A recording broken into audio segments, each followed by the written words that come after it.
حاضرین گرامی محترم، میں نے جس مقدس آیت پاک کی تلاوت کا شرف حاصل کیا، اس میں اللہ تبارک و تعالیٰ فرماتا ہے یسألونک عن الأہلہ، کہ یہ صحابہ میرے محبوب آپ سے چاند کے بارے میں پوچھتے ہیں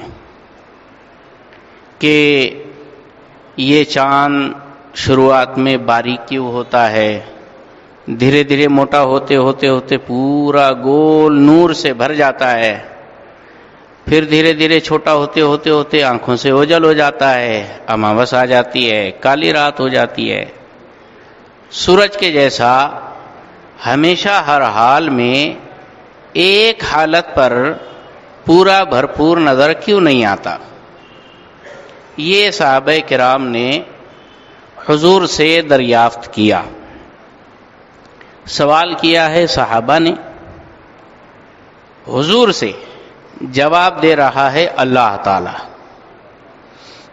ایسا کئی مرتبہ ہوا، 4 مرتبہ سوالات کفار نے کیے تو اس کا جواب بھی اللہ نے ارشاد فرمایا جو قرآن میں موجود ہے، اور 4 سوالات صحابہ نے مومنین نے کیے، ان کا جواب بھی اللہ نے ارشاد فرمایا یسألونک ماذا ينفقون یسألونک عن الأہلہ، اور 4 سوال منافقین نے کیے، اس کا جواب بھی اللہ نے ارشاد فرمایا۔ تو اس طور پر یسألونک یسألونک یسألونک والی جتنی آیتیں ہیں، یہ پبلک کی طرف سے حضور سے کیے جانے والے سوالات کے جوابات اللہ نے ارشاد فرمائے۔ یہودیوں نے بھی کیے تھے 4 سوال، اس میں سے ایک سوال تھا یسألونک عن الروح، کہ یہ یہودی آپ سے روح کے بارے میں پوچھتے ہیں، کیونکہ یہودیوں کے دھرم گرنتھوں میں لکھا ہوا تھا کہ جو آخری پیغمبر ہوگا وہ روح کی گتھی سلجھا دے گا، وہ بتائے گا کہ روح ہوتی کیا چیز ہے۔ تو اس طور پر یہ سوالات میں سے ایک سوال صحابہ کا کیا ہوا یہ تھا کہ چاند چھوٹا بڑا کیوں ہوتا ہے؟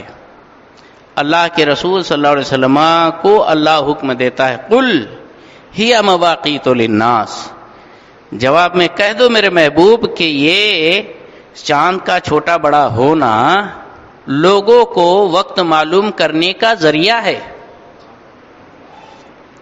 یہ گویا ایک اسلامی گھڑی ہے، ہم یہ گھڑی دیکھ کر ٹائم بتا دیتے ہیں۔ اللہ تعالیٰ نے بھی یہ چاند کو اور پوری دنیا کو، سارے جگ سنسار کو ایک گھڑی بنا کے رکھا ہے۔ ہاں، اس میں باقاعدہ جو جانکار ہے، معلومات والے ہیں، آپ تو یہ گھڑی دیکھ کر پتہ بتاتے ہیں، ٹائم بتاتے ہیں۔ اعلی حضرت تو سورج کو دیکھ کر گھڑی ملا لیتے تھے کہ یہ اتنے بجے ہو گئے ابھی۔ سرکار اعلی حضرت سورج کی چال دیکھ کے بتا دیتے کہ ابھی اتنا گھنٹہ، اتنا منٹ، اتنا بج کر اتنا سیکنڈ ہوا ہے۔ لوگ دیکھتے تو واقعی اتنا ہی ٹائم ہوتا ہے۔ اب یہ بولنا کہ یہ بھوشیہ وانی کرتے ہیں، نجومی ہے، نہ ایسا ہے نہ ویسا ہے، ارے بھیا تجھے آسمان کی گھڑی دیکھتے نہیں آتی تو زبردستی جانکاروں پر اوجھا الزام ڈالتے کیوں ہو؟ اللہ فرما رہا ہے ہویا مواقیت للناس، یہ لوگوں کو وقت معلوم کرنے کا ذریعہ ہے۔ تجھے نہیں معلوم پڑ رہا ہے اس سے وقت، تو بتانے والوں پر آبجیکشن لینا تیری اپنی بے وقوفی اور جہالت کا اعلان ہے۔ اعتراف کرنا چاہیے کہ مجھے نہیں آتا، تو جن کو آتا اس کے بارے میں کرٹیسائز کرتے ہیں کہ یہ غلط کر رہا ہے۔ اللہ فرماتا ہے ہی مواقیت للناس، کن کن چیزوں کا وقت معلوم کرنے کے لیے؟ کہ بھئی اسلامی سال ہی کے حساب سے پتہ چلتا ہے کہ حج کا مہینہ کب شروع ہوگا، حج کے وہ دن کب چالو ہوں گے، 10، 11، 12 ذی الحجہ کی تاریخ کب آئے گی، چاند سے ہی پتہ چلے گا۔ رمضان شریف کے روزے کب رکھنا شروع کریں گے، چاند دیکھ کر ہی پتہ چلے گا۔ اور عید کا دن کب منایا جائے گا، چاند دیکھ کر ہی معلوم کیا جاتا ہے۔ اور جن عورتوں کو طلاق دی گئی ان کی عدتیں جن کی ماہ سے عدت شمار کی جاتی ہے، جیسے جو نابالغہ عورت مطلقہ ہے اس کی 3 ماہ عدت ہوتی ہے، تو وہ اسی چاند دیکھ کر مطلب چاند سے اندازہ کیا جا سکتا ہے۔ تو اسلامی ریت رواج اور بہت سارے تیج تیوہار سب کچھ ڈیپینڈ ہے چاند کے اوپر، اس لیے حضور نے فرمایا ہیا مواقیت للناس۔ اور یہ جو موسم بنتے ہیں تو یہ موسموں کا حال بھی چاند کے اوپر ڈیپینڈ رہتا ہے۔ تو آپ دیکھیے سمندر کے اندر جوار بھاٹا اور پھر اس کے اندر اتار چاند کی چال سے ہوتا ہے۔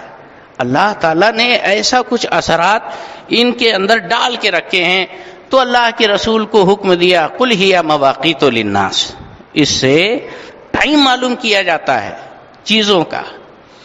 اب اسلام کا جو سال ہے اس کو قمری سال کہتے ہیں، چاند کے نکلنے ڈوبنے سے اس کا کنیکشن ہے، اور جو انگریزی سال ہے اس کو عیسوی سال کہتے ہیں، جس کا سورج کی چال سے سمبند ہے۔ آخر یہ شمسی سال اور قمری سال، ہجری سال اور عیسوی سال، اس کا کیا فرق ہے؟ پہلی بات تو یہ کہ بھائی جب پہلے سے ہی عیسوی سال موجود تھا تو ہجری سال اور ہجری سن کو رائج کرنے کی ضرورت کیا پڑی؟ عرب کے اندر عیسوی سال اتنا پاپولر نہیں تھا۔ عرب کے اندر ماحول یہ تھا کہ جب بھی کوئی زبردست واقعہ ہو جاتا، کوئی ادبھت گھٹنا ہو جاتی، وہیں سے دن تاریخ جوڑنا چالو کر دیتے۔ جیسے سرکار پاک صلی اللہ علیہ وسلم کی ولادت کے 40-50 دن پہلے اصحاب فیل والا واقعہ ہوا تھا، تو اس پورے سال کو عام الفیل یہ نام دے دیا گیا، اور جو واقعات اس کے بعد ہوتے رہے اس کو بتایا گیا کہ عام الفیل کے 1 مہینے بعد، عام الفیل کے 25 دن کے بعد، عام الفیل کے 40 دن کے بعد، اس طور پر باقاعدہ اس کو ایک تعارف کرایا جاتا تھا۔ خاص کوئی دن تاریخ رائج مروج نہیں تھی عرب کے اندر، یہاں تک کہ سرکار پاک صلی اللہ علیہ وسلم دنیا میں تشریف لائے، اعلان نبوت فرمایا، پھر اس کے بعد ہجرت فرمائی، پھر اس کے بعد جو ہے آپ نے پردہ فرما لیا، سیدنا صدیق اکبر خلیفۃ المسلمین امیر المومنین بنے، حضرت سیدنا عمر فاروق اعظم ان کے بعد امیر المومنین خلیفۃ المسلمین بنے۔ حضرت عمر فاروق اعظم کے دور میں حضرت ابو موسیٰ اشعری رضی اللہ تعالیٰ عنہ نے حضرت عمر فاروق اعظم سے عریضہ پیش کیا کہ حضرت آپ جو بادشاہوں کو خطوط بھیجتے ہیں یا جو کچھ بھی ریکارڈ رکھا جاتا ہے اس میں دن تاریخ کا کوئی ذکر نہیں ہوتا، کیسے پتا چلے گا کہ یہ کب کی بات ہے، کہاں کون کس سے پہلے کس کے بعد، اس کا سسٹم، اس کی باقاعدہ ترتیب کیسے ہوگی؟ اس کے لیے ضروری ہے کہ کوئی ایک دن تاریخ اور کیلنڈر ہونی چاہیے۔ حضرت عمر فاروق اعظم کو بات بڑی اچھی لگی۔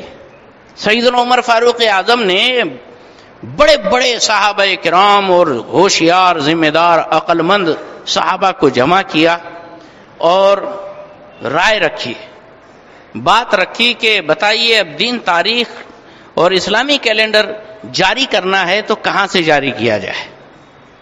4 باتیں پیش کی گئی۔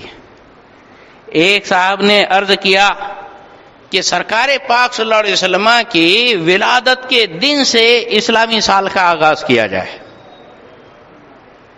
دوسرے صاحب بولتے ہیں کہ نہ، حضور کے اعلان نبوت کی تاریخ سے اسلامی سال کا آغاز کیا جائے۔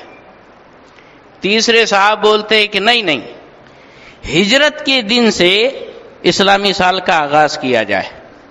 جب مکہ چھوڑ کر حضور مدینہ تشریف لے گئے وہیں سے تو عروج اسلام کو حاصل ہوا، لہذا ہجرت سے مطلب سال کا آغاز کیا جائے، کیلنڈر کی شروعات کیا جائے۔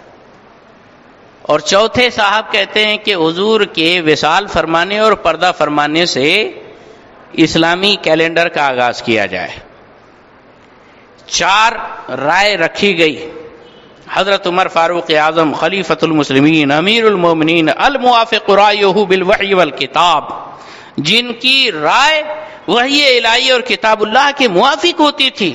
کتنی ساری آیتیں حضرت عمر فاروق اعظم کی جیسی رائے حضور کی بارگاہ میں پیش کی گئی، بالکل اس رائے کے مطابق، بلکہ بعض مرتبہ بعینہی الفاظ کے ساتھ میں اللہ نے وہ کلام نازل فرما دیا.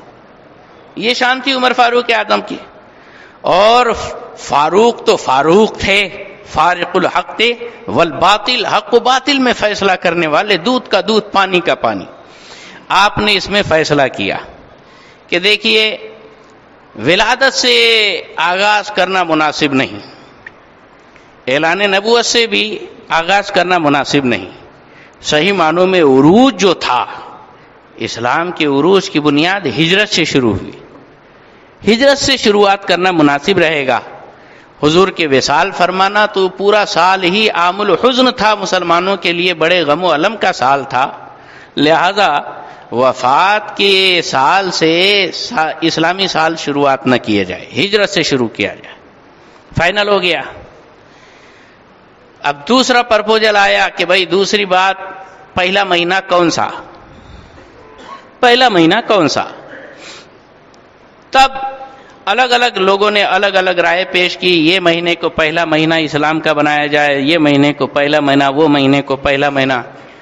ساری رائےوں کو سامنے رکھ کر حضرت عمر فاروق اعظم نے فیصلہ دیا کہ ہجرت سے جب سال اسلامی کیلنڈر کا آغاز کیا جا رہا ہے تو ہجرت کے لیے سب سے پہلے حضور کی بارگاہ میں عریضہ مدینے کے انصار صحابہ کرام نے جو پیش کیا تھا، وہ حج کے لیے آئے تھے تب پیش کیا تھا. اور پھر حضور پاک صلی اللہ علیہ وسلم نے یہ ان کی عریضے کو قبول فرماتے ہوئے صحابہ کرام کو حکم دیا کہ آپ لوگ ہجرت کرو. وہ کون سے دن تھا، وہ کون سا مہینہ تھا؟ محرم کا مہینہ. محرم سے ہجرت شروع ہوئی ہے، لہذا ہجری سال کا آغاز بھی محرم سے شروع کیا جائے. اس طور پر فائنل ہو گیا. ہجری سال سے کیلنڈر چالو کیا گیا اور ماہ محرم سے آغاز کیا گیا. یہ بنیاد بنی. اب پھر اسلامی سال جو تھا وہ 355 دن 355 دن کا اور کچھ گھنٹوں کا مانا جاتا ہے. دن 354 دن 5 گھنٹے اور کچھ منٹ کا مانا جاتا ہے. جبکہ شمسی سال جو ہے 365 دن 5 گھنٹے 44 منٹ 48 سیکنڈ کا ہوتا ہے.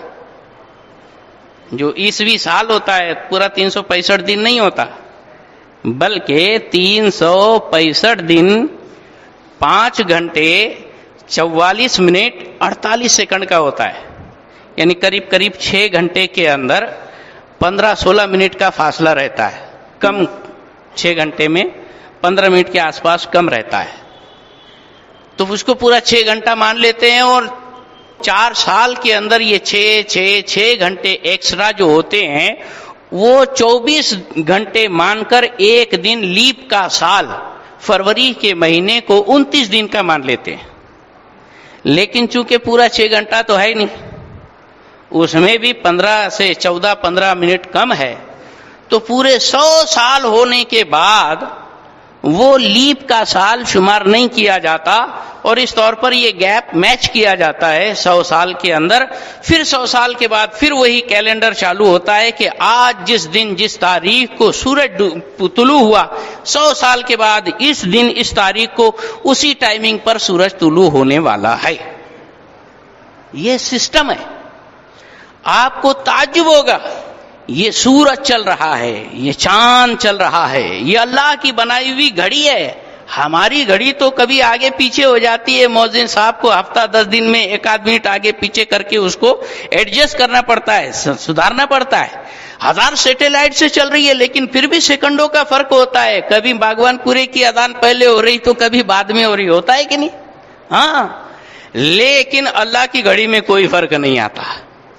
اللہ خود ارشاد فرماتا ہے الشمس والقمر بحسبان، چاند اور سورج پورے حساب سے چل رہے ہیں. ہاں، پورے سسٹم، پورے حساب کتاب سے چل رہے ہیں. تھوڑا بھی نو کو پلک اس کا آگے پیچھے نہیں. اللہ تبارک و تعالیٰ نے جو اس کا مدار، جو اس کا محور، جو اس کا راستہ، جو اس کی گائیڈ لائن طے کر دی ہے، سورج نکلے گا وہی سے.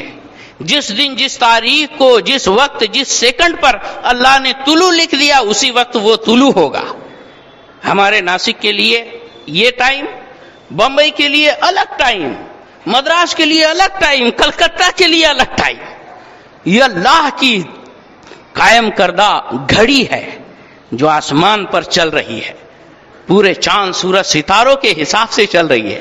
آپ تو صرف 2 سوئیاں دیکھتے ہیں، گھنٹے کی سوئی اور منٹ کی سوئی، بہت ہوئی تو سیکنڈ کی سوئی. یہ اللہ کی بہت ساری سوئیاں قائم کی ہوئی ہے. بصیرت والے جانکار لوگ اس گھڑی سے ٹائم معلوم کر لیتے ہیں. یہ کوئی غلط چیز نہیں ہے. ہاں اب دیکھیں صاحب،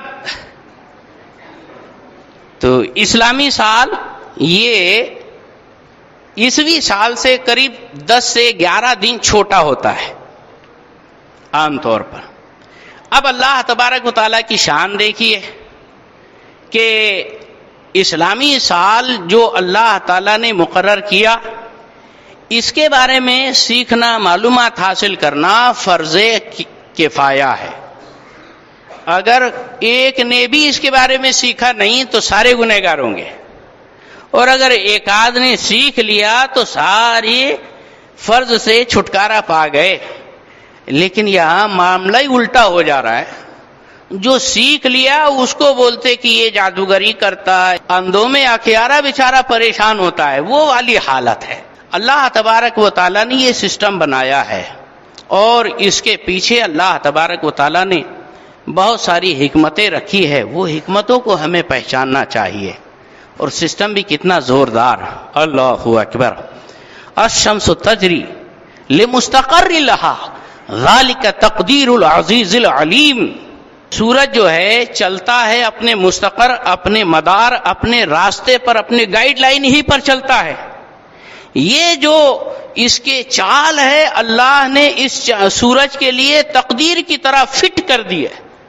جیسے آپ کمپیوٹر کے اندر کوئی سسٹم انسٹال کر لیتے ہیں، بس وہی حساب سے چلتا رہتا ہے آپ کا کمپیوٹر. اللہ تعالیٰ نے یہ پوری دنیا کو ایک سسٹم کے اوپر جاری کر دیا ہے، اس سے ادھر کا ادھر بالکل نہیں ہوتا. ہاں، ذالک تقدیر العزیز العلیم. یہ عزیز یعنی غالب، علیم یعنی علم والے اس پروردگار کی تقدیر ہے سورج کے واسطے کہ اللہ نے جہاں سے کہہ دیا نکلنے کو نکلتا ہے، جہاں سے ڈوبنے کو کہہ دیا وہیں ڈوبتا ہے، ذرہ برابر ادھر کا ادھر نہیں ہوتا.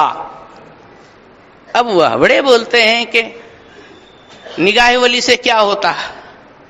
قرآن پاک کی آیت ہے، اصحاب کہف جب غار کے اندر تھے، وہ غار گپھا میں ایک سوراخ تھا، سورج نکلتا اور سیدھے جاتا تو وہاں سے دھوپ آتی اور جو اصحاب کہف اندر تھے ان کے چہروں پر پڑتی، جس کی وجہ سے انہیں بے چینی ہوتی. تو انہیں بے چینی نہ ہو، تکلیف نہ پہنچے، تو اللہ تبارک و تعالیٰ نے سورج کے لیے جو مدار اور جو تقدیر مقرر کی تھی، اس تقدیر میں پھیر بدل کر دیا اللہ تعالیٰ نے. سورہ کہف کے اندر ہے آیت مبارکہ، اذا طلعت تزاور عن کہفہم ذات الیمین، کہ سورج جب نکلتا تو وہ غار سے یمین سیدھی جانب جھک کر نکل جاتا تاکہ اس کا اجالا اصحاب کہف کے چہرے پہ نہ پڑے. آئی بات؟ ہاں. وَإِذَا غَرَبَتْ تَقْرِضُ عَنْهُمْ ذَاتَ الشِّمَالِ، اور جب ڈوبنے کو ہوتا تو پھر شمال کی جانب جھک جاتا تاکہ اس کا اجالا اصحاب کہف کے چہرے پہ نہ پڑے. پتہ چلا مفسرین، علماء دین اس سے یہ نتیجہ نکالتے ہیں کہ اللہ تبارک و تعالیٰ اپنے نیک بندوں کی نیند میں خلل نہ پڑے، اس لیے جو اس نے سورج کی تقدیر بنائی تھی وہ تقدیر کو بدل دیتا ہے، اور باقاعدہ وہ کیا کہتے ہیں 300 سال تک وہ سورج ایسے جھک جھک کر گھوم گھوم کر نکلتا ڈوبتا ہے تاکہ ان اصحاب کہف کو تکلیف نہ پہنچے۔ بزرگان دین کہتے ہیں کہ جب اصحاب کہف اللہ والوں کے آرام کے واسطے اللہ تعالیٰ سورج کی تقدیر کو پلٹ دیتا ہے، اگر یہی اللہ والا ہاتھ اٹھا کر دعا کر دے کہ اے اللہ میرے فلاں چاہنے والے کی پھوٹی قسمت کو سدھار دے، تو بتاؤ بھلا اس پیارے محبوب کی زبان سے نکلنے والی گزارش کو اللہ تعالیٰ کیوں نہیں قبول کرے گا، اور کیوں نہیں بندوں کی تقدیر بدل دے گا؟ اسی لیے بزرگان دین جو کہتے ہیں کہ نگاہ ولی میں وہ تاثیر دیکھی، بدلتی ہزاروں کی تقدیر دیکھی۔ جب سورج کی تقدیر اللہ تعالیٰ بدل سکتا ہے تو بندے کی تقدیر کیوں نہیں بدل سکتا؟ اللہ تعالیٰ قادر مطلق ہے، وہ مجبور نہیں ہے۔ ہم یہ نہیں کہتے کہ اولیاء اللہ بہت شکتیشالی ہوتے ہیں اور وہ اللہ کو مجبور کر دیتے، نہ نہ نہ، یہ اللہ کے بندے ہوتے ہیں، اللہ کے بندے ہوتے ہیں، بس گزارش کرتے ہیں، دعا کرتے ہیں، اللہ ان کی دعا کو قبول فرما لیتا ہے۔ اللہ سنتا سب کی، مانتا کسی کسی کی ہے نا؟ جو خدا کی مان کے چلے اللہ اس کی مان لیتا ہے۔ اللہ ہماری بھی سنتا لیکن مانتا نہیں، کیوں؟ کیونکہ ہم آپ اللہ کی کتنی نافرمانی کرتے ہیں، ذرا یہ تو سوچو۔ تو ہر ایک کا درجہ ایک سمان نہیں ہوتا۔ تو بہرحال بات کہاں سے کہاں چلی؟ تو اسلامی سال اور عیسوی سال، عیسوی سال کا آغاز کہاں سے ہوا؟ حضرت عیسیٰ علیہ السلام کے ولادت سے ہوا۔ عربی میں اس کو میلادی کہتے ہیں، ہم عام اردو میں عیسوی سال کہتے ہیں، لیکن عربی میں اس کو میلادی کہتے ہیں، یعنی عیسیٰ علیہ السلام کی میلاد والا سال۔ وہ ہبڑے میلاد سے بڑا چڑھتے ہیں لیکن میلادی سال، انگریزی سال کو ایکسپٹ کرتے ہیں۔ عجیب سی بات ہے، حضور کی جہاں بات آئی وہاں پتہ نہیں ان کو کیوں کھنس چڑھ جاتی ہے، اور باقی دوسرے، اور یہ جمعہ کو اللہ تعالیٰ نے عید کا دن کیوں قرار دیا؟ خود حضور فرماتے ہیں کہ اس دن حضرت آدم علیہ السلام کی ولادت ہوئی تھی۔ تو یہ بھی تو یوم ولاد ہے۔ تو عیسیٰ علیہ السلام کے میلاد کا سال اور سن عیسوی کو تو مانتے ہیں، جمعے کے دن کو تو باقاعدہ سیلیبریٹ کرتے ہیں، لیکن میلاد النبی سے پتہ نہیں اتنی کیوں کھنس ہے۔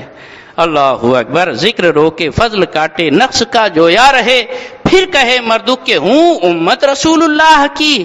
اور اسی لیے کہتے ہیں اعلیٰ حضرت تجھ سے اور جنت سے کیا مطلب، وہابی دور ہو، ہم رسول اللہ کے، جنت رسول اللہ کی۔ آج کا دن 29 تاریخ ہے ذی الحجہ کی، اور جیسے اصول و ضوابط ہوتے ہیں چاند دکھنے اور نظر آنے کے لیے، وہ اصول ضابطے پورے نہیں ہو رہے۔ اس حساب سے آج چاند نظر نہیں آئے گا، لیکن دیکھنا ضروری ہے۔ اللہ ہر چیز پر قادر ہے، وہ چاہے تو آج کیا، اس سے پہلے بھی چاند دکھا سکتا ہے۔ لہذا چاند دیکھنا جو واجب کفایہ ہے، ان مہینوں میں سے یہ بھی مہینہ ماہ محرم کا، اس کا بھی چاند دیکھنا چاہیے۔ نیا سال ہے، لہذا چاند دیکھنے کا مغرب بعد آپ حضرات اہتمام کریں۔ چاند نظر آئے تو متشرع حضرات کو دکھائے۔ یہ اس چاند سورج کی چال اور یہ سارے آسمانی سارے سنسار سے ڈائریکٹ فتویٰ نہیں لگا جا سکتا۔ شریعت کا مدار ہے، آنکھوں سے نظر آیا تو مانو، نہیں نظر آیا تو 30 دن پورے کرو۔ یہ ہمارے حضور کا فرمان ہے، ہم اس کو ہی فالو کریں گے، ہے نا؟